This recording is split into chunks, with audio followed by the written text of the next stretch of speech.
Buenos días a todos, buenas tardes también para quienes están conectados desde el otro lado del mundo. Es un placer encontrarnos en esta segunda edición del año, nuestra segunda edición de la Comunidad Internacional sobre Estudios de Moda. Como ya saben, o algunos están conociendo en esta oportunidad, esta comunidad fue creada con el objetivo de integrar e invitar a aquellos escritores e investigadores que forman parte de nuestra serie de cuadernos del Centro de Estudios en Diseño que organiza y gestiona la Universidad de Palermo, para que puedan debatir y reflexionar acerca de las distintas problemáticas, las distintas aristas que confluyen en el complejo sistema de la moda y que siempre da nuevos temas para hablar, así que es un placer. Esta convocatoria es abierta a nivel internacional, es por eso que hoy tendremos expositores de otras partes del mundo, lo cual es un placer y nos enriquece muchísimo culturalmente. Ya en un ratito los voy a estar presentando, pero antes quiero comentarles acerca de algunas cuestiones técnicas para el desarrollo de esta comunidad, aquellos que se vayan sumando de a poco. En el chat nosotros estamos compartiendo todos los lineamientos para participar y para interactuar en esta versión online, que nos encantaría poder hacerlo de manera personal, pero bueno, las circunstancias a nivel mundial se dieron así y afortunadamente la virtualidad nos permite estar de esta manera conectados, lo cual también es un factor a favor. Así que, como les decía, en el chat está habilitado para que todos ustedes puedan compartir alguna consulta o algún comentario a nuestros investigadores que estarán participando hoy. La realidad es que preferimos que ellos expongan y planteen su temática y luego desarrollaremos las consultas y los comentarios al respecto que tengan con ellos para no interferir en el relato básicamente, pero son todos los comentarios bienvenidos en el chat y yo los voy a ir compartiendo a lo largo de este encuentro que tiene una duración de 1 hora y media. Los tiempos nos ajustan, pero nos vamos a adaptar favorablemente. Bueno, voy a comenzar con la presentación de quienes nos acompañan hoy y a quienes les agradezco de antemano. Comienzo con Elga Soto. Ella participó también de la edición del año pasado, de la publicación número 127 de nuestra edición de cuadernos, El laberinto de la moda. Y ella es diseñadora textil de la Facultad de Arquitectura y Urbanismo de la Universidad de Buenos Aires, también ejerce como docente, y hoy nos va a estar presentando acerca de las estéticas en TikTok entre lo histórico y lo digital. Es un título, en un ratito el desarrollo. Buenos días, Elga, ¿cómo estás? Hola, ¿todo bien? Buenos días. Bueno, bienvenida. A Elga le va a estar acompañando también otro de los expositores de este día y esta tarde, porque desde España, desde Barcelona concretamente, nos acompaña Joan Francesc Fondevila Gascón. Se me complica un poco. Okay. Una gran fonética catalana, por tu parte. Sí, sí. Bienvenido y muchísimas gracias nuevamente. Él es doctor en periodismo por la Universidad Autónoma de Barcelona, profesor universitario, forma parte también con su investigación de esta serie de cuadernos, así que es un placer contar contigo en este día. Esperamos y con muchas ansias acerca de la temática que nos presentarás hoy sobre moda o cómo interactuar con las generaciones jóvenes para crear marca. Ese es el título de la investigación que está aún en desarrollo y que está realizándose en conjunto con Pedro Mir Bernal, Teresa Sadaba Garraza y Fátima Vila Márquez, digo bien, que están en conjunto como coautores de esta investigación, así que los estás representando también un poco a ellos hoy. Ok, sí, un placer por nuestra parte de colaborar con vosotros y ver que gracias a la magia de Internet podemos estar aquí dialogando como si yo estuviera en Palermo o en Buenos Aires. O sea que muy bien, muy bien. Excelente. Los climas son diversos igual, acá tenemos invierno y allá me parece que están Sí, con aquí ahora estamos a unos 29 grados ahora mismo, pero wow, se llevan bien. Qué lindo. Qué bien nos vendría. Sí. Y presento en tercer y último lugar, pero no por eso menos importante, a Mariana Pelliza. Ella es licenciada en Ciencias de la Comunicación de la Universidad de Buenos Aires y profesora de la Facultad de Diseño y Comunicación de la Universidad de Palermo, quien nos estará presentando hoy acerca del branding personal que está de moda, definitivamente.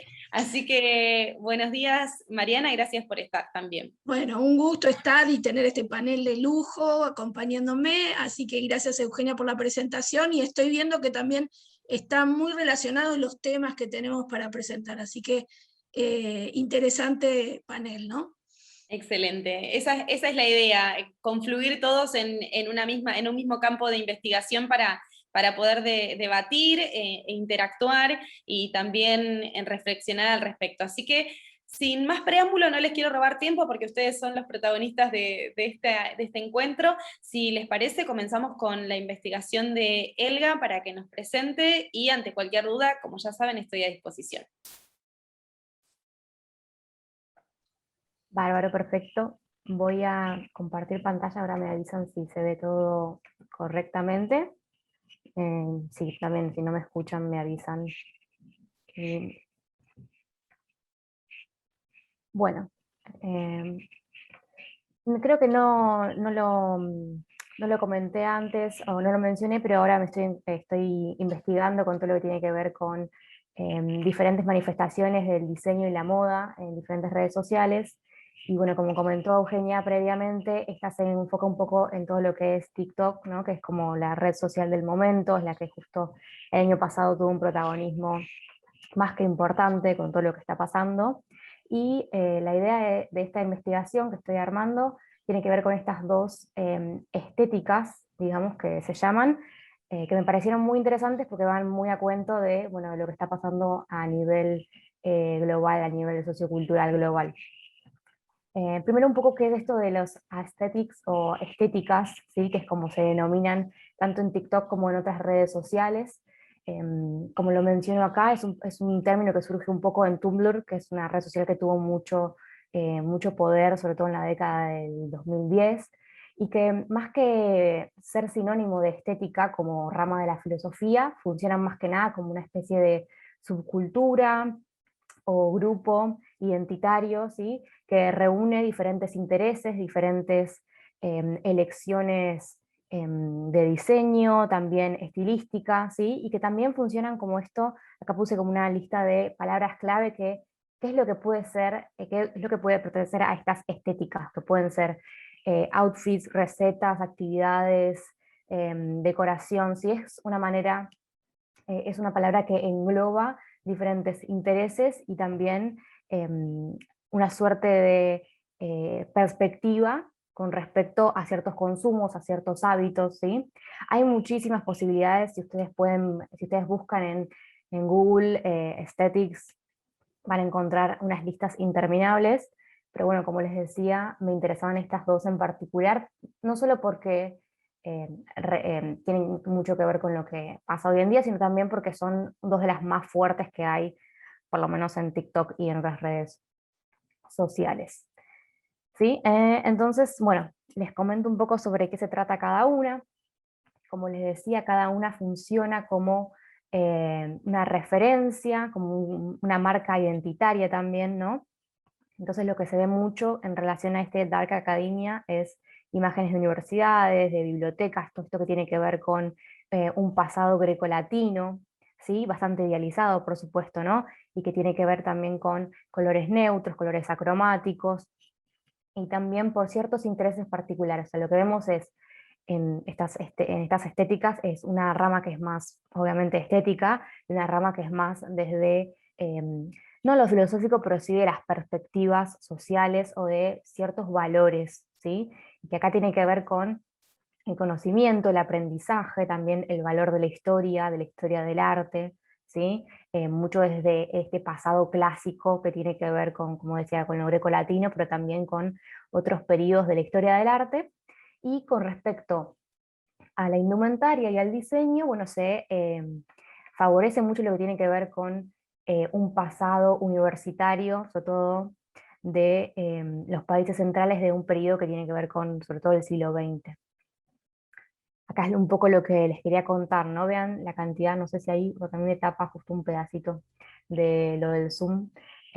Estas serían algunas de las búsquedas de Dark Academia en TikTok, con la gran cantidad de visualizaciones que tiene, y podemos encontrar contenido de todo tipo. Como les comentaba antes, puede tener que ver con diferentes outfits que se recrean, que puede ver con hasta mini películas que se arman, ¿sí? Listas de reproducción de música, películas, libros, ¿sí? Como les decía, esto tiene que ver mucho con la ponderación del conocimiento, de la erudición, y que muchas veces tiene que ver con la idealización de un pasado que tiene que ver con las grandes universidades de Europa, las grandes universidades de Estados Unidos, con este pasado un poco preppy, un poco, no sé, piensen en algo relacionado a Harry Potter o a este mundo así muy Ivy League, o también muy de la educación como valor principal en la vida.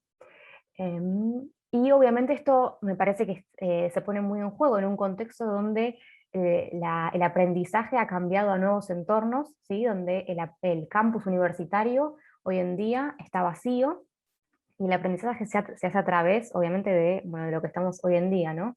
Y también esta idea de lo clásico, lo atemporal, lo histórico, relaciona lo efímero, que hoy en día vemos tanto en redes sociales, ¿no? Se arma esta contraposición.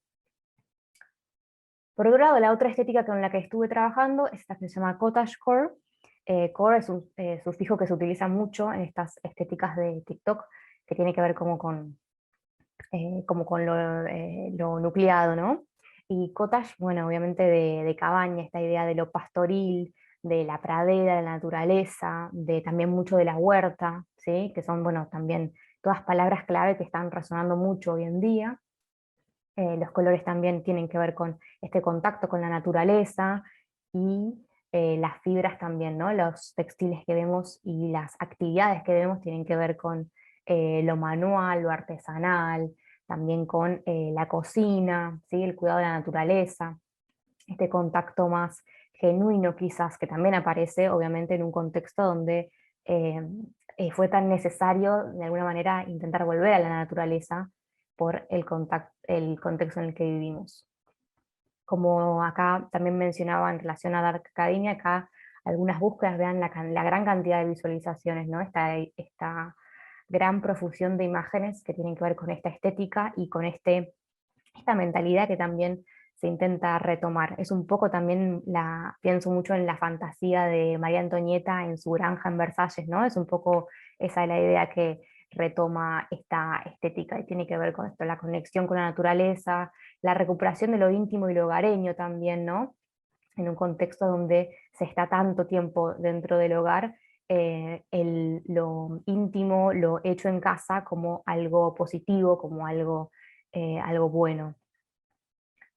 Y otra cosa que me parece importante destacar en relación a estas dos estéticas y también a otras que aparecen, es un poco pensar en que en general este tipo de contenido circula en unas redes sociales donde la mayoría de la gente es millennial o centennial, es decir, como una generación muy joven que está muy atenta a todo lo que es problemáticas sociales, que tiene una mirada mucho más inclusiva y mucho más progresista, ¿no? Y que a pesar de que muchas de estas estéticas tienen que ver con un pasado muy idealizado, ¿no? Se intenta siempre volver a eso, pero con una mirada crítica, ¿sí? Si pensamos, como les decía, en esto del pasado universitario, o quizás a este pasado pastoril, ¿no? También tienen que ver, a nivel histórico, si lo vemos con una perspectiva un poco más crítica, bueno, vemos muchas problemáticas sociales alrededor de eso, ¿no? Un montón de injusticias sociales. Entonces, los consumidores y los que crean este contenido están muy atentos de eso, entonces siempre se busca estar destacando voces de personas racializadas o también de la comunidad LGBTI, y de hecho mucho del contenido, por ejemplo, del cottagecore está orientado, ¿sí? A un contenido queer, a voces o narrativas queer, ¿sí? Eso también me parece que es interesante pensar cómo algo histórico ha sido resignificado, ¿sí? Para circular en una red social que es tan joven y tan nueva, tan tan efímera en un sentido de que está todo el tiempo generando contenido e intercambiando, de todas maneras se intenta por lo menos tener una perspectiva un poco más social, ¿no? También pensando, no sé, en el tema de cottagecore, un poco la perspectiva del cambio climático, ¿no? Esta idea de, bueno, qué pasa en nuestra relación con la naturaleza. Y en ese sentido me interesaba como un poco para ir cerrando, es pensar que, bueno, esto es un poco lo que se está debatiendo y cómo algunas marcas o algunos proyectos de diseño y moda retoman esto, y que, bueno, me parece que es destacable que muchos de los que retoman estos tópicos o retoman estos nuevos paradigmas estéticos tienen que ver con el diseño independiente, por ejemplo. Acá traje el ejemplo de Lulu Martins en una campaña, bueno, claramente inspirada por este universo muy cottagecore, y también un poco en todo lo que es tiendas y ferias vintage, ¿no? Que tiene que ver con esto de el volver a usar, el resignificar la prenda, ¿sí? Un poco esto en clave más Dark Academia o este universo más universitario o preppy, pero como ambas están en una línea que tienen un público que más joven no necesariamente significa adolescente, ¿no? Sino que por ahí tienen como una perspectiva esto más actual, más contemporánea, pero que también es de una gran cantidad de población muy joven y que está un poco orientado a esto también. Bueno, creo que eso es un poco todo. Yo hablo muy rápido, no sé si lo dije todo demasiado rápido o si se entendió algo. Espero que sí. ¿Todo bien? Sí. No sé si estoy bien con el tiempo, sí. Sí, estamos súper bien, Elga. Realmente es muy interesante por lo contemporáneo del tema y cómo podemos ligarlo con el resto de las exposiciones, porque es una herramienta. En la conferencia anterior también surgió un poco sobre este tema, ¿no? Este debate de cómo las grandes marcas o las marcas emergentes, como mencionaste vos recién, recurren a estas herramientas clásicas y de la historia para reformularlas y atender a las demandas de las nuevas generaciones, millennials, centennials. Aparecerá alguna otro título, ¿no? Para denominarlos, pero que son tan variadas, pero sin embargo la raíz de lo que es la preferencia continúa siendo la misma, por lo menos está muy arraigada a sus gustos y a sus preferencias. Es un poco eso, ¿no? Totalmente, sí. Y cómo me parece, a mí lo que me parece interesante es también esta idea como de una comunidad o una mini comunidad que termina agrupando determinada gente alrededor de estos intereses, ¿no? Y que también como tienen que ver con, no solo con la preferencia estética, sino también con una suerte de valores o brújula moral que guía un poco los intereses, ¿no? También en un panorama donde las opciones y las posibilidades son tan múltiples, ¿no? Que quizás es lo que puede llegar un poco a abrumar. Entonces me parece que también es respuesta a eso, a intentar, bueno, este es mi nicho, este es mi espacio, este es mi sentido de comunidad, ¿no? Y para entender un poco sobre las generaciones y qué es lo que pretenden las nuevas generaciones, un poco está ligado la investigación de Joan, a quien damos paso a continuación, ¿no? ¿Qué es lo que permite interactuar con estas nuevas generaciones de jóvenes que buscan imponer y crear su propia marca? ¿No es así? Gracias, Elga. Antes de que nada, vamos a seguir, por supuesto, hablando, porque esto da mucho para hablar, y seguramente Mariana asiente con la cabeza, así que hay mucho para debatir, ¿no? Para ir tomando nota. Voy tomando nota mucho de lo que dicen, y abrimos también el debate al público para que lo pueda hacer a través del chat. Reitero esto. Nos enriquece mucho el intercambio, así que somos todos oídos y ojos, Joan, para vos, para escuchar tu investigación. Muy bien, muchas gracias. Ciertamente, en la línea de lo que comentaba mi antecesora, la manera de contactar con las marcas está siendo cada vez más la red social, sea TikTok, Instagram, también dependiendo de la generación Facebook. En entorno profesional, LinkedIn, que a veces es la gran olvidada, curiosamente, cuando en business to business tendría que ser la principal red, pero quizás se asocia a entornos más laborales y no tanto de networking en algún sector de la moda. Pero nosotros estamos investigando en un paso más allá, que también se combina con las redes sociales, que es un estándar interactivo que ha aparecido hace unos años, relativamente pocos años, que se denomina HBBTV, es el Hybrid Broadcast Broadband Television, que es la televisión híbrida. Es ese estándar que pretende convertir la televisión en algo activo, porque tradicionalmente la hemos asociado a algo pasivo. Normalmente la televisión, al menos en Europa, se asocia al momento de ocio después de una febril jornada laboral, ves las noticias y algún programa más en el horario típico de prime time, y que desde el punto de vista de las marcas se intenta convertir en algo más dialógico, más interactivo, como expondré a continuación. Entonces ahora voy a compartir un momento pantalla y os mostraré una pequeña investigación que hemos llevado, bueno, una investigación que hemos llevado a término y que estamos llevando también a término en paralelo pues con otras empresas para mostrar o dar a conocer primero este estándar que se ha consagrado bastante en Europa y en algunos países de África, Asia y la zona de Oceanía, y también está entrando en la América y por tanto también esta explicación será un modesto llamamiento a una cierta propensión para la incorporación de este estándar tecnológico. Entonces, aquí explicaré básicamente lo que es el HBBTV. Tal como indica su denominación, es una combinación de televisión y banda ancha, la misma banda ancha que nos está permitiendo ahora dirigiros a vosotros desde Tarrasa, que es un municipio de 220.000 habitantes cercano a Barcelona, es el tercero de Cataluña y el 21 de España, y es la cuna del hockey sobre hierba, que sé que en Argentina, las famosas leonas argentinas aquí son muy seguidas. Os pongo en contexto para que se sitúe la audiencia. Entonces, es un estándar lanzado por un conjunto de actores del sector, fabricantes, canales audiovisuales, implementadores tecnológicos, es bastante consensuador y lo que pretende es entronizar el fenómeno digital, aprovechar el factor de digitalización, fundamental para la promoción en moda, el factor de convergencia, el cross-media, de manera que a través de la pantalla del televisor con el botón rojo, verde, amarillo, dependiendo del mando de distancia, pues se puede interactuar a través de Internet con las marcas mediante las redes sociales. Sería como la segunda pantalla que utilizamos actualmente cuando estamos visionando un programa y a través de la tablet, la phablet o el teléfono móvil, pues vamos interactuando relativamente con las marcas, pues hacerlo a través del televisor.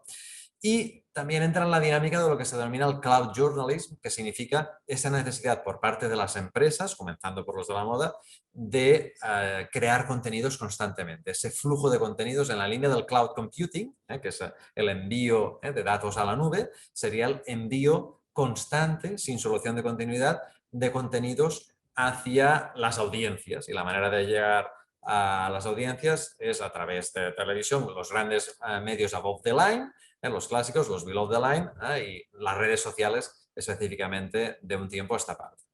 Existe una diferencia con el concepto de Smart TV, diferencia fundamental. El Smart TV es muy conocido en Argentina, la televisión inteligente, y es que ahí los canales y las aplicaciones no son compartidas. El Smart TV, para entendernos, depende de cada fabricante. Cada empresa fabricante del televisor es la que proporciona el Smart TV. En cambio, en HBBTV se depende de cada canal. Cada canal gobierna esos contenidos y llega a acuerdos con las marcas, con Zara, H&M, las de Inditex, por ejemplo, en España, que son las que introducen algún tipo de contenido para poder dialogar, para que el cliente, lo que ocurre en Instagram o en TikTok, en lo que se puede comentar con los fabricantes de moda o startups o emprendedores o influencers, pues lo mismo con la marca.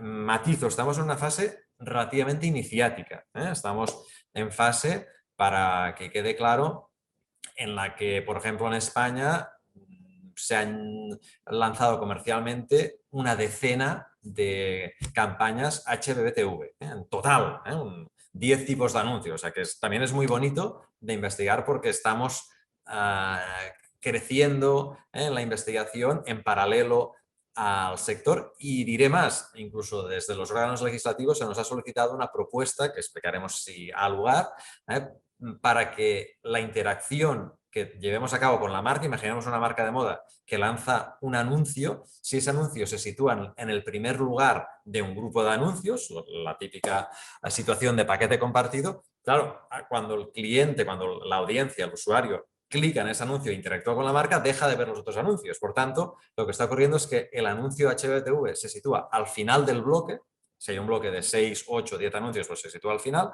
Y lo que hemos descubierto en otra investigación es que existe una gran primacía del bloque exclusivo. El típico bloque de un solo anuncio de 30 segundos, que aparte de interrumpir menos la programación, es exclusivo. Entonces ahí sí que de manera empírica hemos observado unos click-through rate, la tasa de clics por impresión, mucho más elevado. Lo habitual del click-through rate, el CTR, está sobre el 1%. En nuestras investigaciones hemos alcanzado con HBTV una cifra del 8%, que para los no conocedores del ámbito de la comunicación o la tecnología puede parecer irrisorio. Un 8% pues, no es gran cifra, pero partiendo de la base de que la media en Internet está entre el 0,5 y el 1,2%, pues es una cifra evidentemente considerable, es significativa estadísticamente. Y en el HBTV, como aparece aquí, se añade una capa de información digital y por tanto cada canal dispone de esta autonomía para ir lanzando contenidos.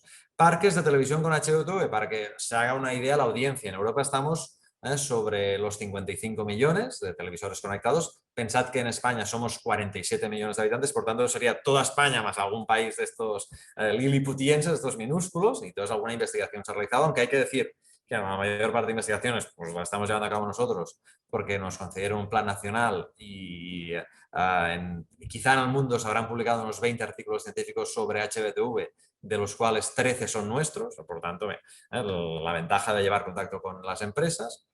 En España tenemos 4,5 millones de televisores HBTV y, de hecho, se lanzó una iniciativa que es un acuerdo entre todas las cadenas de televisión, que se llama Lo Ves TV, que por cierto, como branding, y acabamos de branding, está muy bien buscado, ¿no? Lo ves y lo queremos y lo vemos, digamos. En el 2017 estábamos en 4,5 millones y ahora estamos en 13, o sea que se está multiplicando más o menos por 3 en 4 años. Sale a multiplicación, se va doblando más o menos cada año y medio aproximadamente. Y en el mundo estaban en unos 200 millones de unidades en el 2017 y 600 millones en 2021, o sea que ya son cifras considerables en crecimiento. De ahí también un poco el llamamiento que hacía al principio a la incorporación por parte del parque audiovisual latinoamericano a esta ola del HBTV, que alerta también tiene en cuenta la banda ancha. Es fundamental un flujo de banda ancha adecuado para que el HBTV se lleve a cabo con toda su dinámica convencional, para que no haya retardos, el delay en la conectividad. Y aquí, para que se vea básicamente técnicamente, pues se requieren los estándares que van avanzando, sincronización, porque el diálogo con la marca, imaginemos que el Gamariel está trabajando de Chief Manager en una marca, está dialogando con un business to business con alguien de una empresa y necesita mostrar los diseños que ha expuesto antes. Es fundamental esa sincronización. También el estándar permite el multidispositivo, fundamental, el multi-device, el hecho de poder acceder responsive, en dinámica responsive, a través de diversos dispositivos, el HTML5 para la creación de los contenidos y aplicaciones diversas. Entonces, los servicios más utilizados son los siguientes: el catch-up, que es el vídeo bajo demanda. Curiosamente, en HBTV y en televisión interactiva digital aparecen muchas ideas, pero al final lo más habitual es la consulta o el visionado en diferido del capítulo 1537 del Culebrón de las 16 horas que no han podido ver. Yo habitualmente no los veo, pero si lo quisiera ver ahora, porque ahora sería la hora más o menos, pues lo haría en catch-up, ¿no? Vídeo bajo demanda en días posteriores. Realmente son 7 días, depende de los países de Europa. Cada canal establece su modelo, aunque se tiende a uniformizar. Luego, el vídeo bajo demanda, el célebre vídeo on demand, célebre en los años 2000, 2005, 2007, pero curiosamente cuando a veces en alguna asignatura lo explicas en clase no les suena el Near Video on Demand, el Video on Demand, que en su momento tuvieron gran pedigrí. Luego, el acceso a YouTube a través del servicio interactivo, y en Netflix y Amazon también, eso es lo más habitual. Y luego, un factor esencial tanto para las cadenas, para los anunciantes y para los grupos de investigación, las métricas que utilizamos. Tan relevante es crear como medir y saber, y es la gracia del entorno digital, que seguro que también a mi compañera Pelliza, Repeto y Gela lo comentarán. Esto va indicando, se pueden probar, normalmente en Europa se destina un 10% del presupuesto de promoción a innovación, a nuevas inversiones, pues influencers, anuncios, AdWords, AdSense, etcétera, y ahí se va a probar. Entonces, antes hay un control en tiempo real, hay un detector que se llama Sin Watermarking, que oculta datos para controlar posibles usos ilícitos de estos servicios, y las métricas habituales son la viewability, es las impresiones, las típicas, la impresión que transita por delante del campo ocular del usuario, el CTR que he comentado anteriormente, el click-through rate, los clics entre impresiones en porcentaje, insisto, la media 1% en HBTV, entre 6 y 8%, llegamos a ese pico del 8%, pero la media de las investigaciones, de las campañas que se han llevado a cabo en España y Alemania, que también analizamos alguna campaña en Alemania, está en el 6%, que también es una cifra muy elevada a proporción.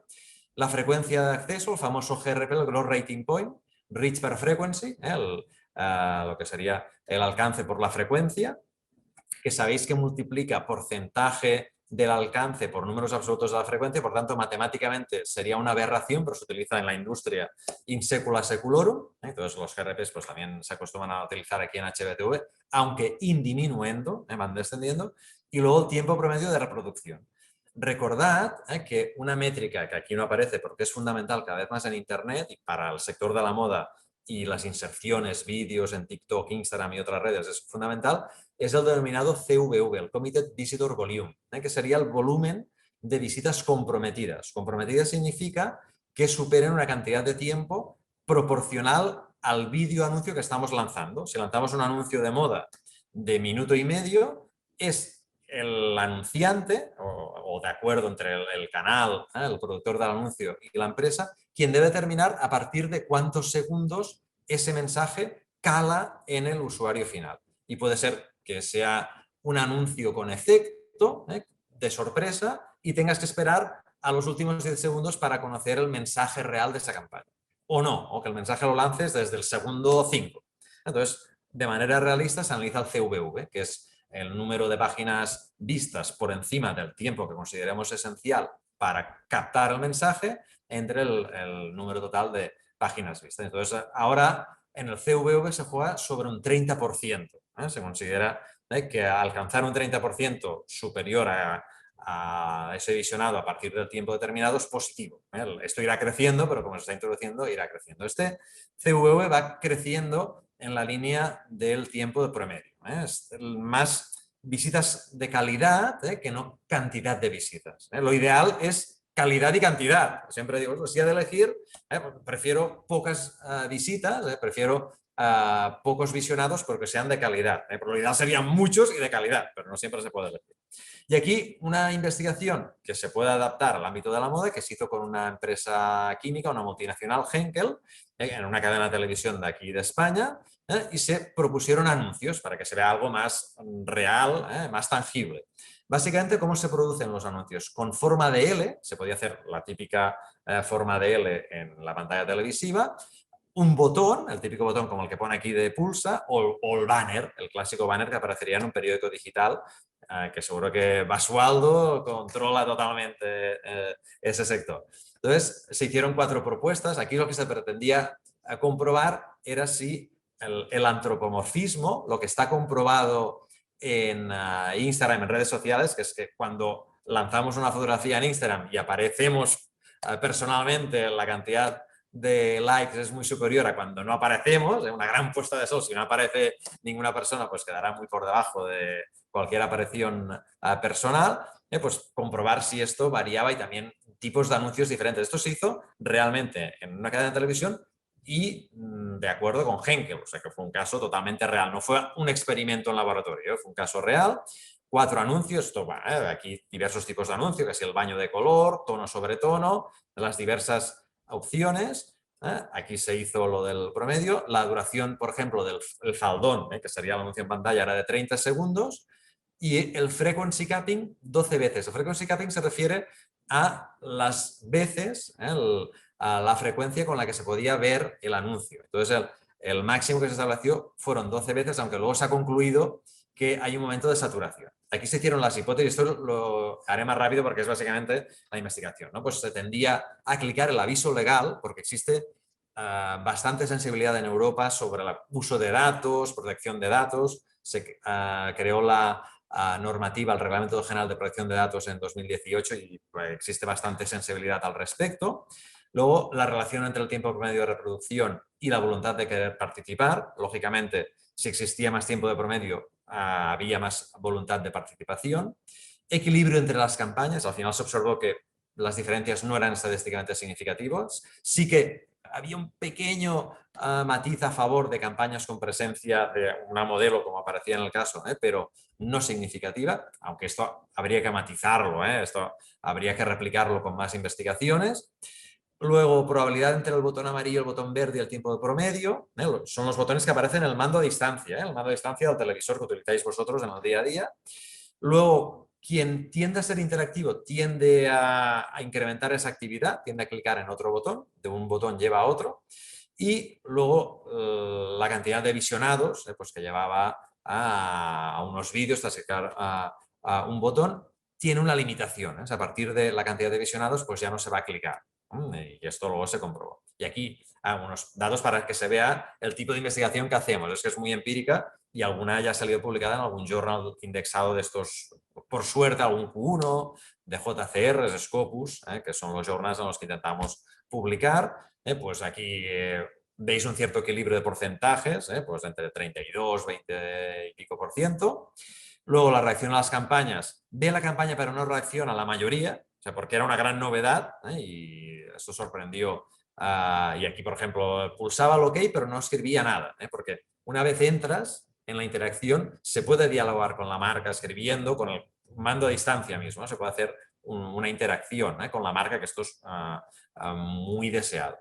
Luego, fijaos, tiempo promedio de reproducción fue de 35,31 segundos. Pues está muy bien para una marca, pues interactuar más de 30 segundos es excepcional. Pensad en redes sociales que un vídeo de más de 20 segundos baja en picado su impacto.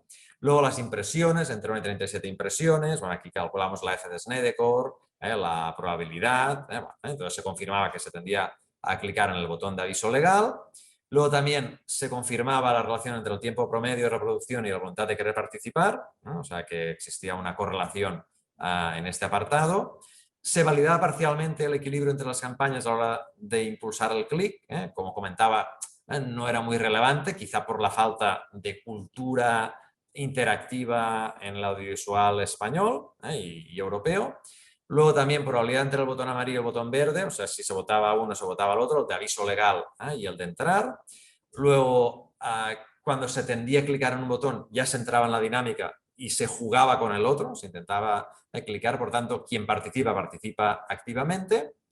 Y luego el frequency capping que decíamos, había un tope y según los datos estadísticos recogidos de la campaña, eran 5 oportunidades. Cuando visionábamos el anuncio 5 veces, si no clicábamos, si el espectador no clicaba, probablemente ya no iba a clicar más. Por tanto, eso también para las empresas es fundamental porque establecería un límite. La empresa de moda no va a malgastar 12 visionados y con el consiguiente impacto en forma de inversión, sino que lo va a dejar en 5. Esto es relevante. En televisión se habla de los 13 canales, ¿no? Dentro de televisión, aunque te ofrezcan 200, 300 canales, el máximo, según artículos científicos, serían unos 13. Para los supersticiosos, 12 más 1. Pues aquí ocurre lo mismo. A partir de 5, pues es lo que decimos aquí, modestamente, transferencia de tecnología. Estos son datos que utiliza la empresa para mejorar sus campañas, que es un poco la investigación que intentamos hacer. Y aquí serían las conclusiones generales. Pues participación mayoritaria, sobre todo entre la segunda y tercera oportunidad. luego atracción, quien clica en primer lugar pues se siente más atraído, lógicamente. Existe una cierta situación de equilibrio entre las campañas, por tanto habría que buscar más creatividad, y ahora se está ahondando en campañas específicas de interactividad más creativa. Curiosamente, en investigaciones que hemos hecho de cadenas locales de proximidad municipales, comarcales, del Länder, de la región autonómicas, pues existe mayor impacto que en las de ámbito estatal, quizá porque la marca puede ajustar más al perfil de cliente. Luego también se alumbra un debate que podemos comentar después sobre el momento del zapping, el zapeo que se hace ¿no? en los cortes publicitarios, que reduce el impacto publicitario.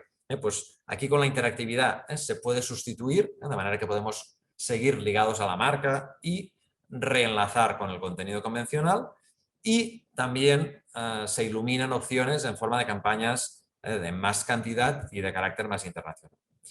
Y aquí acabamos con el agradecimiento a la invitación vuestra y al concepto científico de la sociedad de la banda ancha, que implica conectividad universal y garantizada, significa que nos podamos conectar y sin delays y sin cortes en la conexión, adquiere el máximo protagonismo con el HBTV, ya que la experiencia, la Quality of Experience, la QoE del cliente con la empresa de moda, claudicaría enormemente si estuviera sometida a cortes o no hubiera una banda ancha adecuada.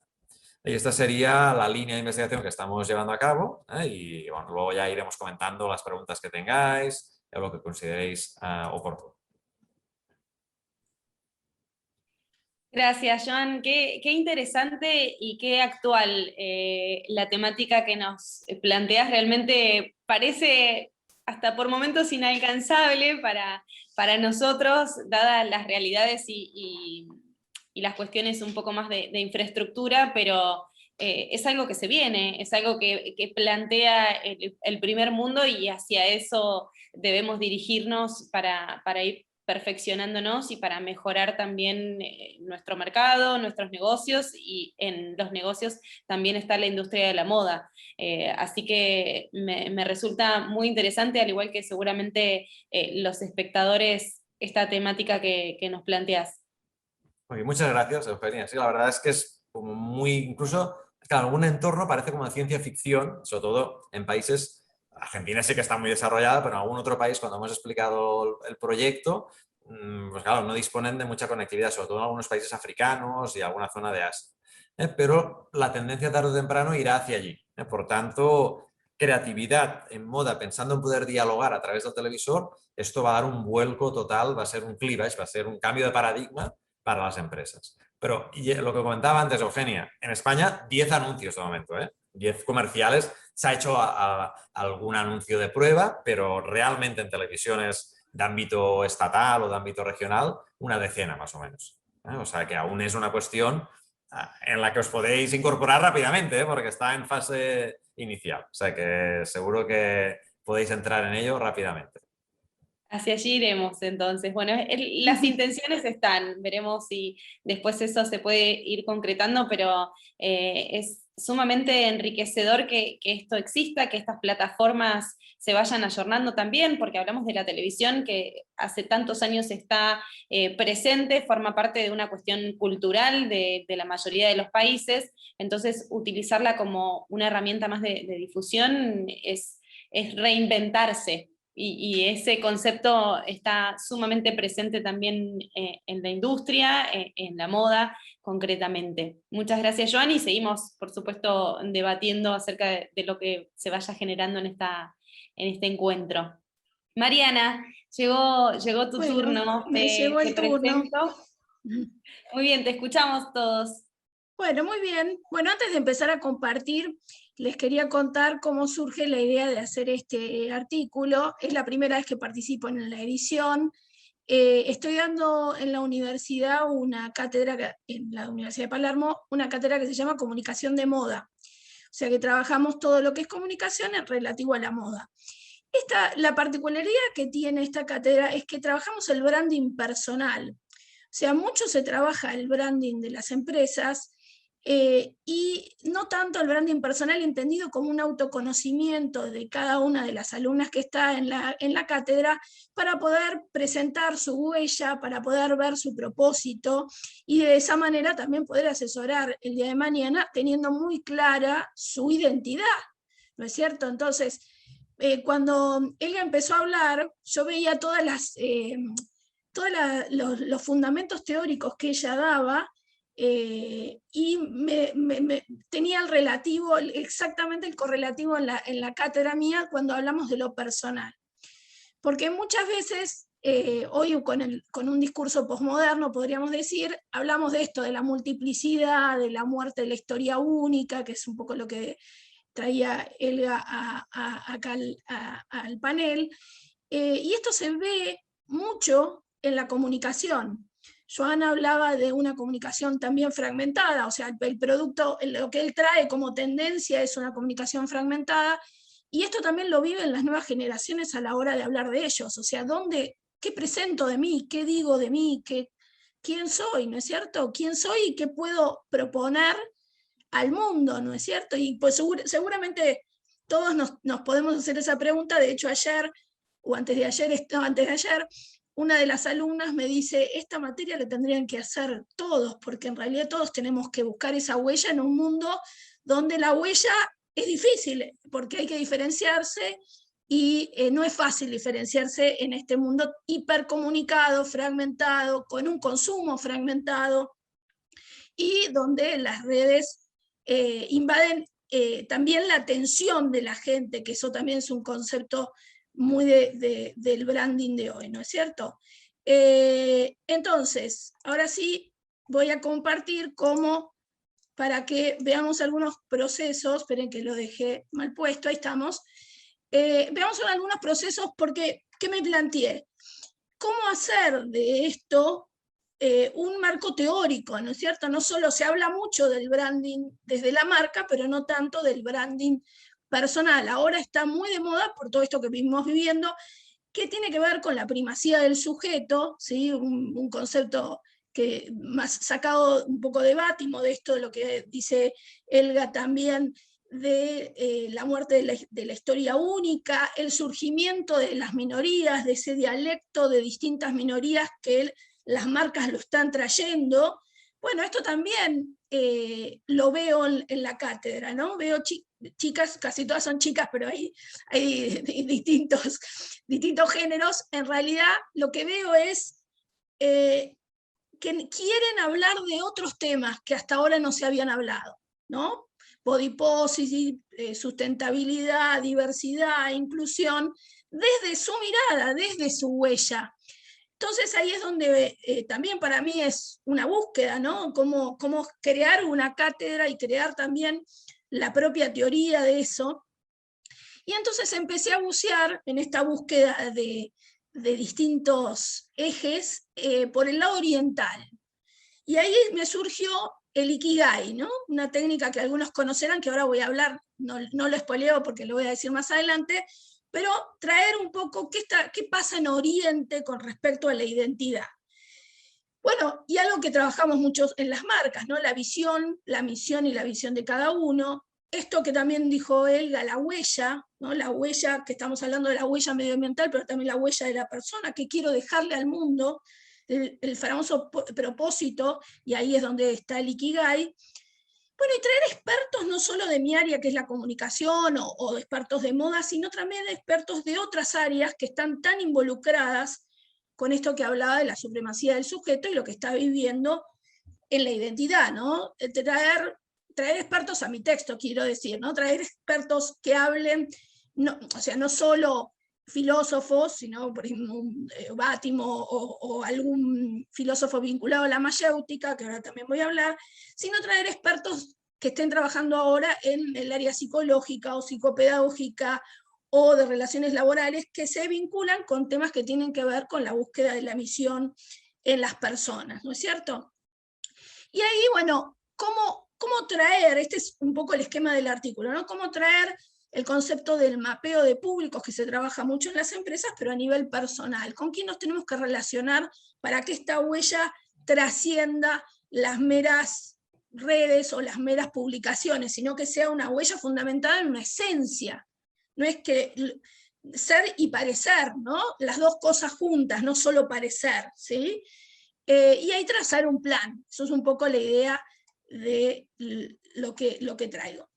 Como fundamento principal de esto, yo trabajo mucho desde hace tiempo la investigación sobre el valor de la pregunta para conocerse, pero también para conocer, ¿no? Y esto es histórico, tiene un fundamento, como decía también Elga, los fundamentos históricos tienen que ver con la mayéutica de Sócrates, y que nos ayuda mucho a volver a pensar en el sustento de todo esto para que sea esencial, sea significativo para la persona, y a la persona la comunicación le surja desde su propia esencia, ¿no?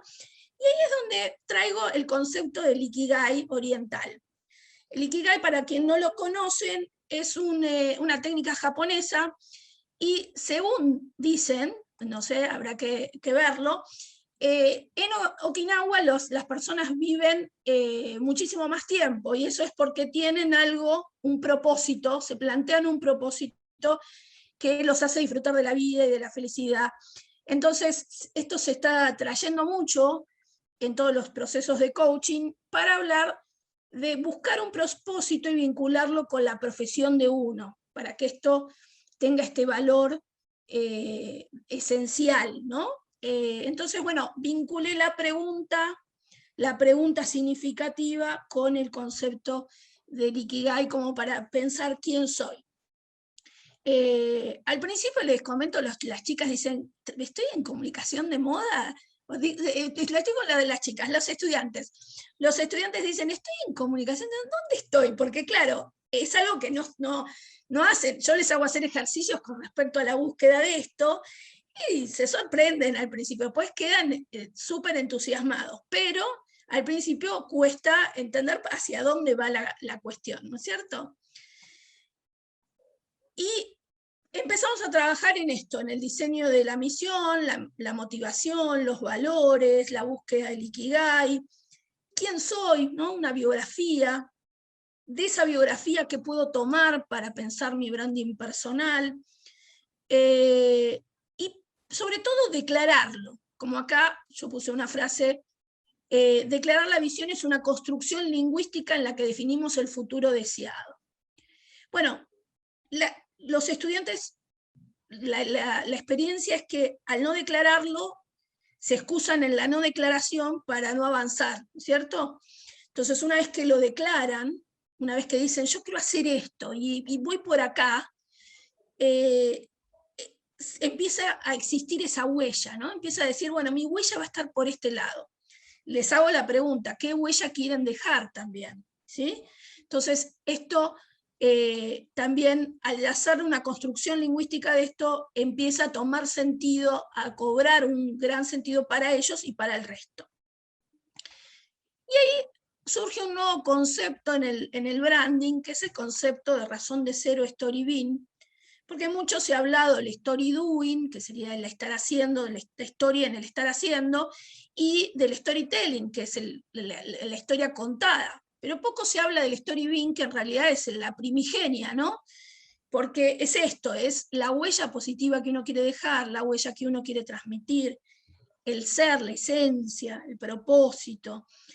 Y quizás muchos llegan incluso profesionales, ¿no? Porque los procesos de coaching también lo hacen profesionales ya recibidos, que llegan habiendo estudiado muchísimos años y no saben qué es lo que quieren dejar, qué es lo que quieren hacer, y entender si por ello pueden armar una profesión de la cual puedan vivir en la vida, ¿no? ¿Qué es lo que son buenos para hacer para lograr unir todo eso? Entonces, hablamos de esto, ¿no? Del story being, ¿sí? Y la visión. Esta visión tiene mucho de emocional, y ahí vuelvo a la exposición de Elga, que me gustó muchísimo, porque vivimos en un mundo emocional. Dada la supremacía del sujeto, tenemos un mundo emocional, y gestionar esas emociones también no solo declararlo, sino también gestionar esas emociones, nos hace mucho más seguros, y en esa esencia, en esos cimientos es donde se puede construir el branding personal.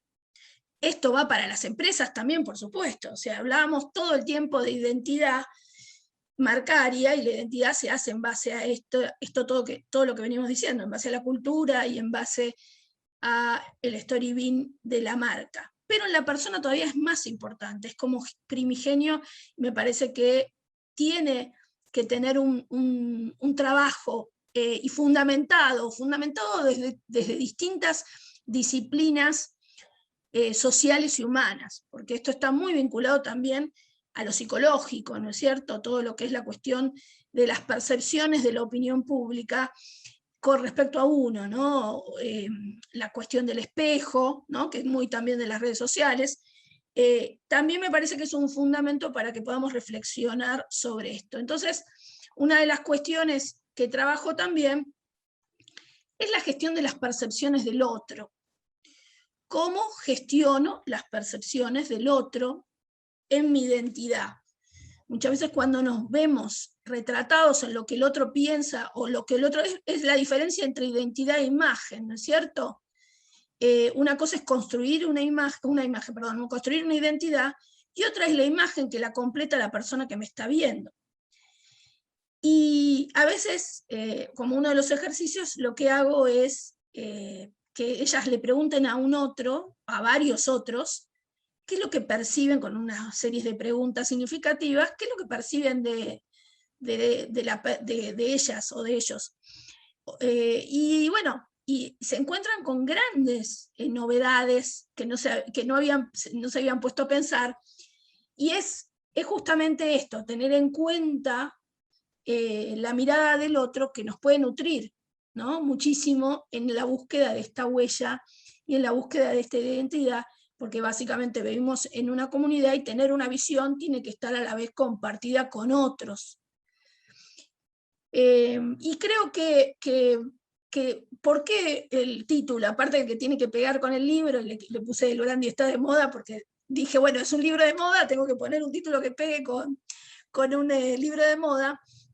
También pensé que el branding personal está de moda hoy, en esto que traía Elga también al panel, en este contexto, más que nunca, porque hay falta, parece que tenemos mucha comunicación, pero en realidad cuando empezamos a bucear hay falta de identidad en las nuevas generaciones, y hay mucha búsqueda sobre eso.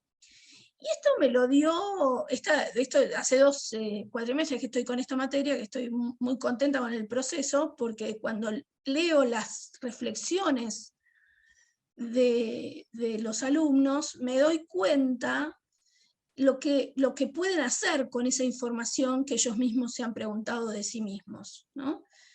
El recorrido que pueden lograr y los resultados. Después, obviamente, hacemos piezas, y me doy cuenta que esas piezas son un antes y un después, ¿no? Hacemos, por ejemplo, un portfolio personal, y son un antes y un después en relación a lo que habían empezado. Y me parece que es el momento de preguntarse qué huellas quiero dejar en un mundo de multiplicidades, como decía Elga, en un mundo fragmentado, en un mundo que desde el fundamento teórico estamos en ese lugar, ¿no?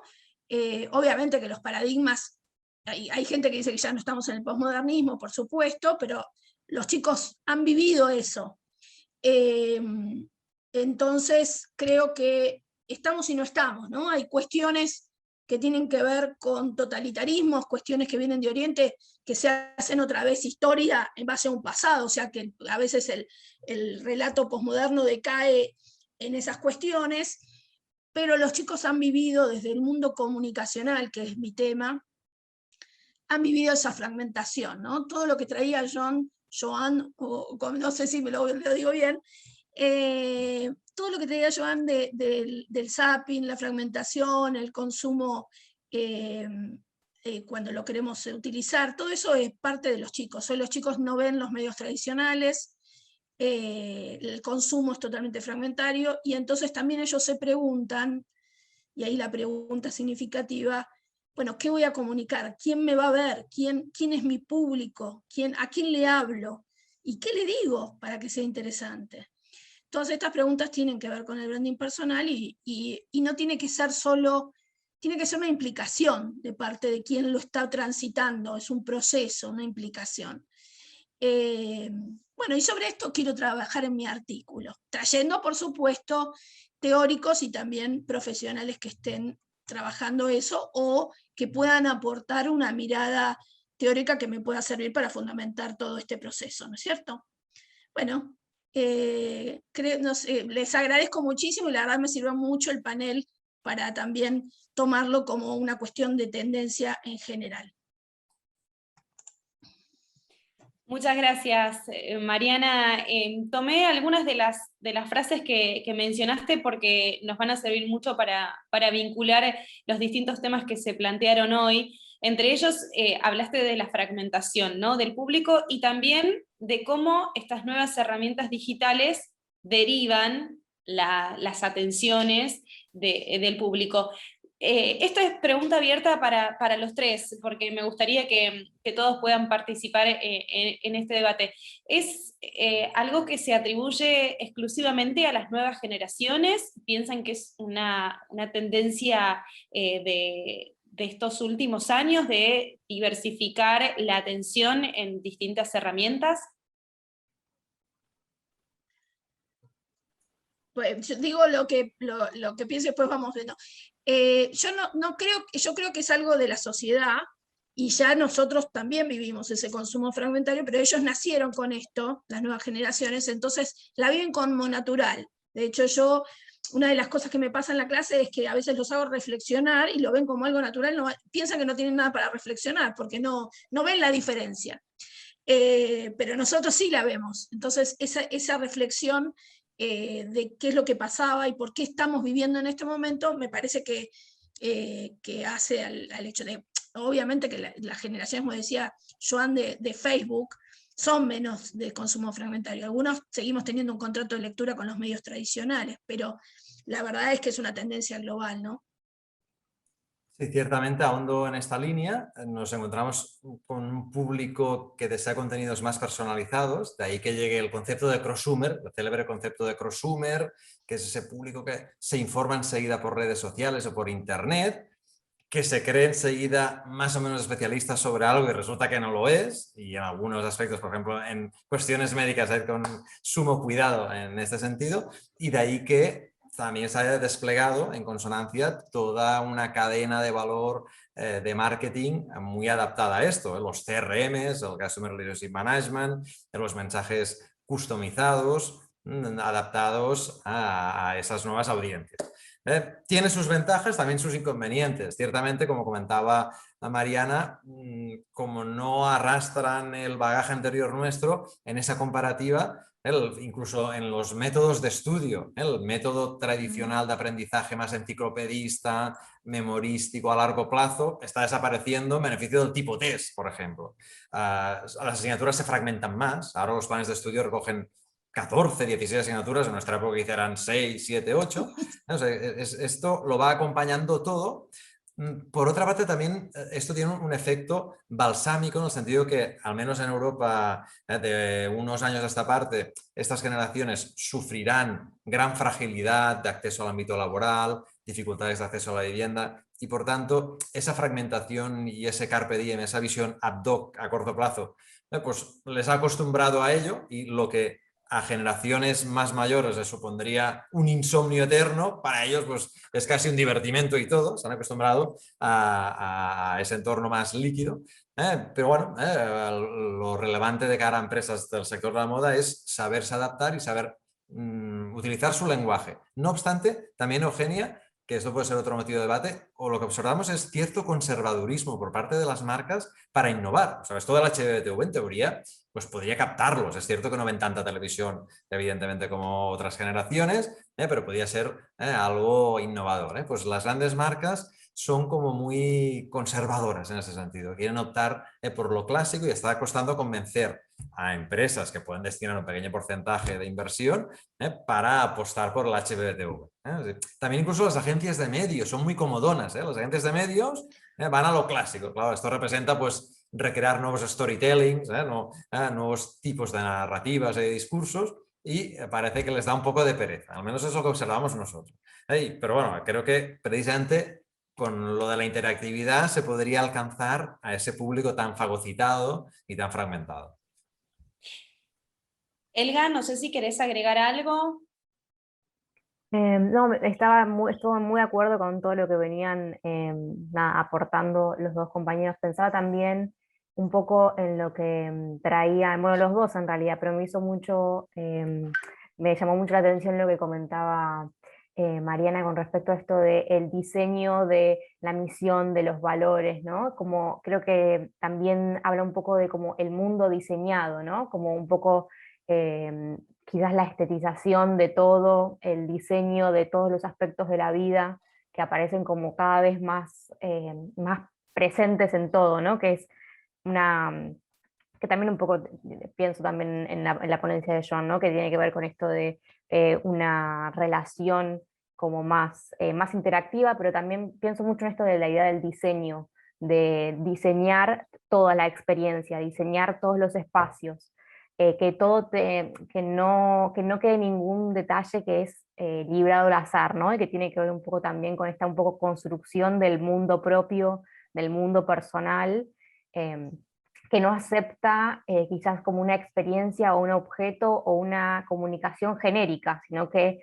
siempre busca estar como en constante conexión de algo diseñado específicamente, ¿no? Y también que tiene que ver con no solo, o me parece a mí, ¿no? Que no solo con aceptar lo que viene prediseñado, sino también que es lo que bueno, obviamente tiene que ver con este nuevo concepto del prosuper, ¿no? Que es lo que yo aporto, un poco pienso en hay un texto interesante que es cuando todos diseñan, ¿no? Que es esto de, bueno, todos diseñando, y lo veo como en diferentes plataformas, no sé, pienso, por ahí esto está ya muy tirado los pelos, pero lo pienso mucho en Canva, vieron la plataforma que permite a todo el mundo ser un diseñador, ¿no?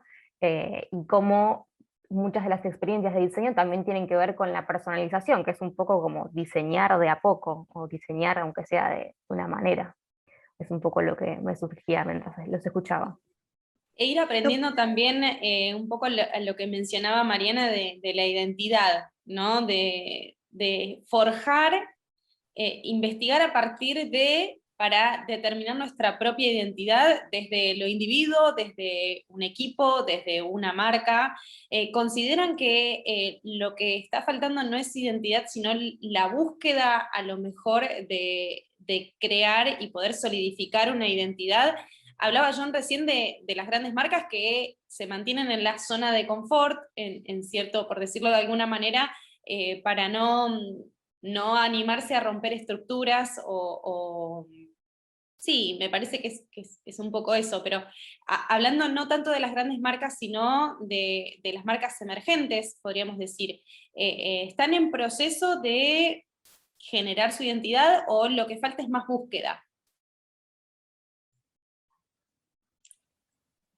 A ver, por ejemplo, en las investigaciones que hemos llevado a cabo nosotros, sí que observamos que, sobre todo emprendedores, startups, por falta de recursos no pueden acceder a técnicas metodológicas que les permiten hallar la identidad por parte del cliente final. Entonces, con empresas medianas o mayores, lo que sí que hemos detectado es que están tendiendo a hacer un viraje. Así como hasta hace poco utilizaban el focus group como método para dialogar con los usuarios, típico focus group de 10-12 personas, y que indicaran pues, los valores de marca, o las virtudes de un producto, atributos del producto, y normalmente el focus group será políticamente correcto, de manera que muchos lanzamientos de productos innovadores a priori iban bien y luego a posteriori pues eran un fracaso absoluto, le están tendiendo a hacer la entrevista en profundidad como técnica cualitativa, porque una encuesta para un producto nuevo no funcionará. Entonces hacen la entrevista en profundidad en la que el usuario es mucho más directo y mucho más sincero. Por lo tanto, esto sí que lo hemos observado en general, al menos en ámbito de empresas en Europa, para lograr conseguir conocer cuál es la imagen de marca que están proyectando, utilizan la entrevista en profundidad. Y luego hay muchas marcas, y ahí coincido con Mariel y Mariana, que ni se lo plantean y van lanzando, aquí se utiliza la expresión como pollo sin cabeza, van lanzando gran cantidad de campañas sin interactuar o sin recibir la imagen de marca que generan. O sea, no preguntan qué es lo que están transmitiendo. Entonces ahí también hay un error.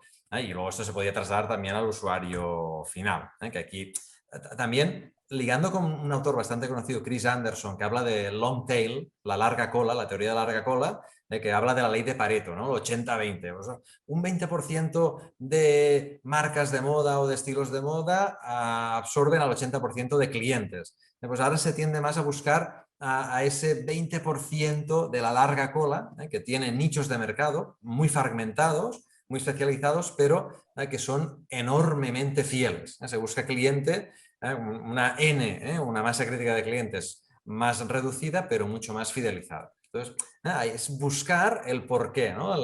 Lo que desea el cliente final, que se conozca al cliente final y haya mucho vínculo.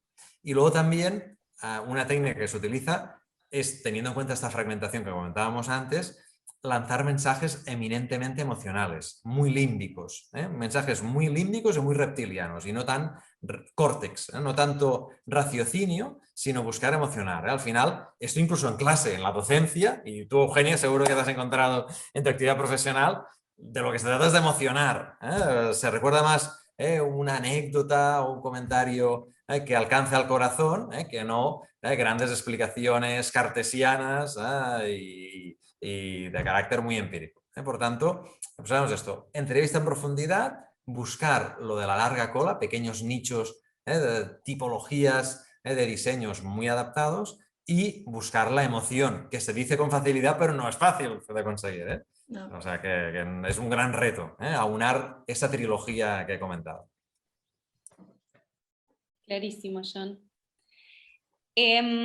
Por supuesto que invito a los espectadores, a los oyentes que están participando de este encuentro a que puedan realizar sus consultas, sus ideas y plantear su debate también a través del chat para que ellos puedan contestar acerca de sus inquietudes. Son muchos los temas que van surgiendo en esta conversación y eso es lo que hace mucho más rico el encuentro.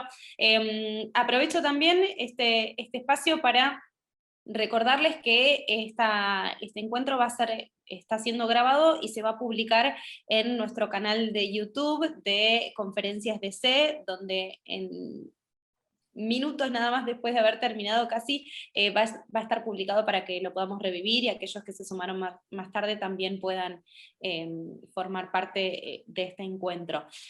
Al mismo tiempo, si quieren dejar sus contactos, sus medios de contacto para que la gente pueda realizarles consultas, también lo pueden hacer ustedes a través del chat.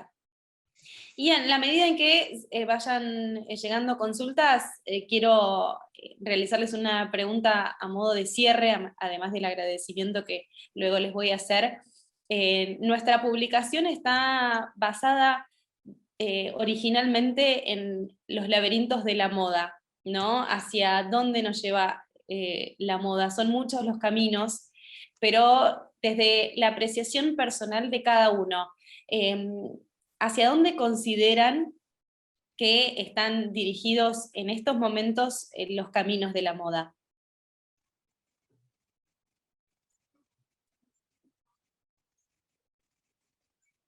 Acá la más experta en eso es Elga, me parece, pero yo quiero dar mi visión. Si querés, Elga, decir lo tuyo. No, creo que es un poco a lo que ya veníamos charlando y que tiene que ver sobre todo con esto de, bueno, la fragmentación y también con, creo que, bueno, es un poco lo que veníamos charlando, porque me parece que todo va hacia ese lado, ¿no? Sí. Es un poco también la caída de los grandes diseñadores de moda la caída de los grandes nombres, no en el sentido de que van a terminar o que van a dejar de existir, ¿no? Sino en el sentido de que aparezcan otras voces, que aparezcan otras perspectivas que también vengan desde las periferias, tanto sea periferia geográfica como periferia cultural, como periferia social, ¿no? Y que también tengan que ver con romper ciertas barreras o ciertos límites que, bueno, que tienen que ver con algunas cosas que veníamos charlando, que tienen que ver con tanto la innovación tecnológica como con el corrimiento de los límites entre la indumentaria masculina y femenina, ¿no? Que, bueno, despegarse un poco de eso es lo que también se vio muchísimo estos últimos años. Me parece que tiene que ver con un poco de eso, con esta multiplicidad de actores nuevos que entran, ¿no? También pienso como en la caída de esta idea del diseñador único como sinónimo de artista, que está como encerrado en la torre, diseñando solo, ¿no? Me parece que también aparecen como otros actores que giran en torno al diseñador como único creador y que pueden ser como otros roles, otras personas, que pueden generar trabajo en equipo, ¿no? Me parece que ya no es tan único, o no hay un camino tan único, que eso es lo que a mí también me parece de lo más interesante de lo que está pasando hoy en día, ¿no? Que también es un poco lo que mencionaban antes, ¿no? Esto de quizás las grandes marcas, por ahí a veces son quizás tan conservadoras o que tienen como una manera más esquemática, más cuadrada de llevar adelante ciertos proyectos, y por eso también muchos pequeños emprendimientos o pequeños proyectos artísticos o de diseño hacen tanta mella en los jóvenes de hoy en día, ¿no? O de los nuevos consumidores, que tienen que ver con relatos más laterales con relación a la moda. Sí, sobre esto que dice Elia, que me parece buenísimo, y retomando también algo que dijo John antes, estamos en una versión constructivista de la historia, y creo que esto no escapa a la moda. En las grandes marcas, y las grandes marcas no ven que necesitan utilizar el feedback para crear, o sea, para, como decimos en todo lo que es relaciones públicas, los issues, ¿no? ¿Cuáles son los issues que están hablando en la sociedad? Que son todos los que planteaba Elga. Evidentemente se separan cada vez más de la gente, y la moda, la tendencia va a estar siempre en los diseñadores emergentes. ¿Por qué? Porque son grandes estructuras que les cuesta mucho entender el feedback y entender por dónde va la tendencia. Pero yo creo que, como decía Joan, si no trabajan con la emoción, si no trabajan con lo que está sucediendo en las minorías, con los dialectos emergentes, van a estar cada vez más separados del consumo, porque el consumo hoy va por ahí, el consumo va por la diferencia. Y ahí también, cuando Joan hablaba de lo micro, también me surgía la idea del microinfluencer. Las empresas y también los chiquitos, los diseñadores más pyme, también están buscando la mirada del microinfluencer y no del gran influencer, que también se desconectó, ¿no? Que trabajar campañas con los influencers más grandes también desconecta, porque no habla desde lo emocional, lo que le pasa a la persona que consume realmente producto. O sea, que el concepto que al principio empezó con la influencia, que tenía que ver más con los celebrities o con los grandes influencers, hoy ya no tiene mucho sentido. Las marcas te piden microinfluencers por todo esto, y es lo que te traía Joan, que de la fragmentación, de que se necesita gente que le esté pasando lo mismo que a mí, y que esté viviendo lo mismo que vivo yo. Por eso los discursos son cada vez más fragmentados, y es una construcción constante, y las marcas tienen que hacer el mismo trabajo que yo decía al principio, ¿no? Ese proceso lo tienen que hacer constantemente. Porque también, ¿qué pasaba con las marcas? Creaban la cultura y se quedaba la cultura eternamente, guay que le cambiaras el logo, ¿no es cierto?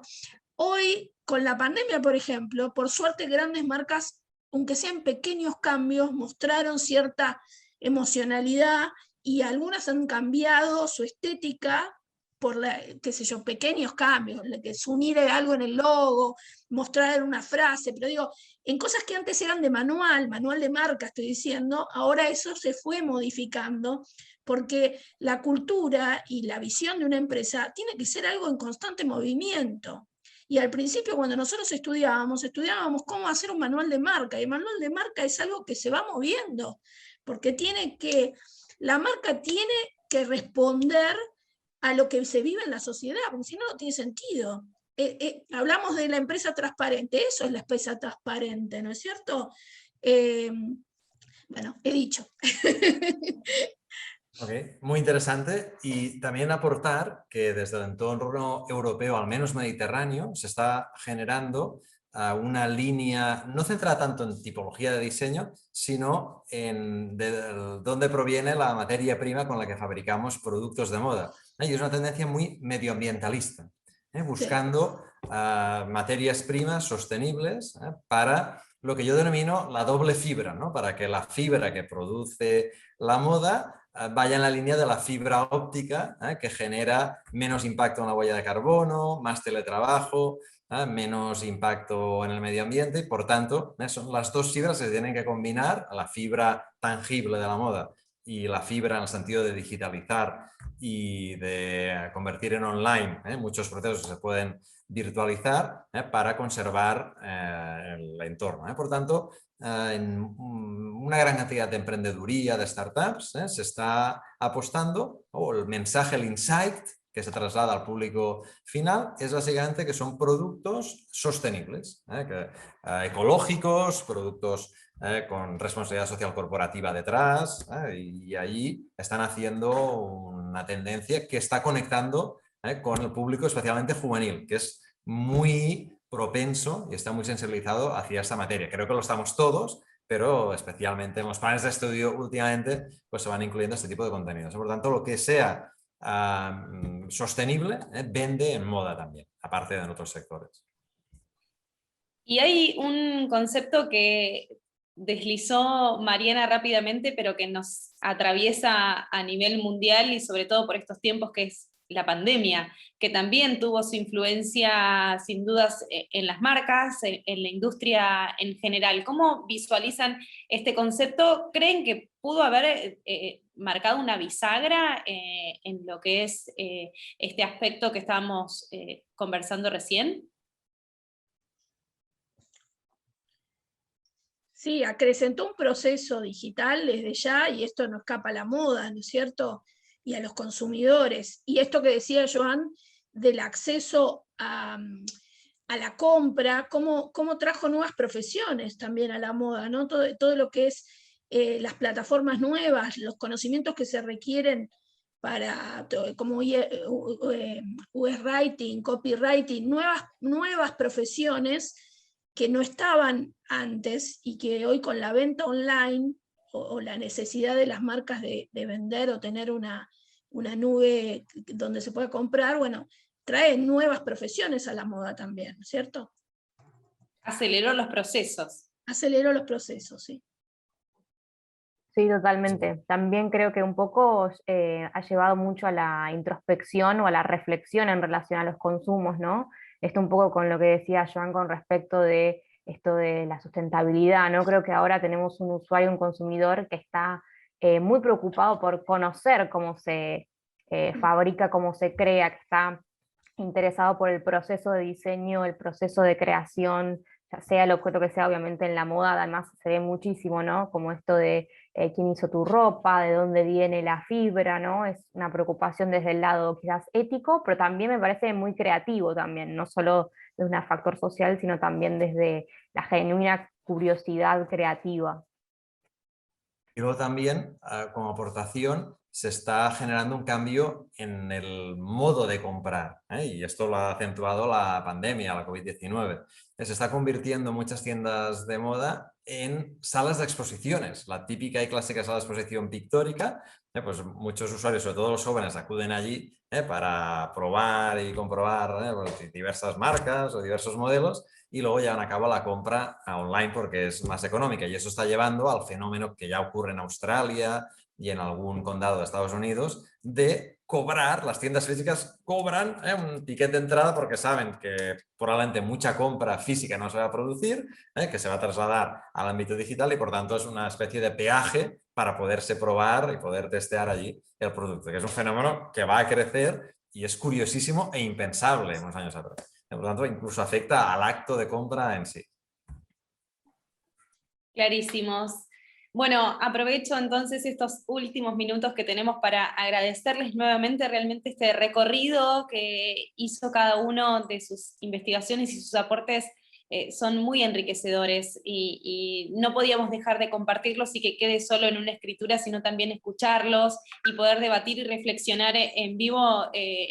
Nos parece que la comunidad internacional de estudios de moda abre ese camino, ese espectro que, más allá de la virtualidad, nos permite conectarnos, nos permite estar cerca, a pesar de las distancias, como en el caso de Joan, que gentilmente nos brinda su tiempo desde el otro lado. Así que Mariana, Elga y Joan, muchísimas gracias. Fue un placer realmente tenerlos. Esperamos contar con ustedes en el transcurso también del desarrollo del escrito para poder verlo finalizado y plasmado en los cuadernos que nosotros tanto valoramos de este Centro de Estudios de Diseño que organiza la Facultad de Diseño y Comunicación de la Universidad de Palermo. Así que, sin más, les agradezco, los despido. El próximo encuentro, como saben, es el último viernes del mes de julio, en este caso es el número 30 de julio. Los esperamos en este encuentro, ya estaremos difundiendo a través de nuestras plataformas que tanto mencionamos hoy, las plataformas de comunicación, para que puedan enterarse sobre el próximo encuentro. Hoy va a quedar grabado y por supuesto se va a compartir en nuestro canal de YouTube de Conferencias DC. Muchas gracias a todos.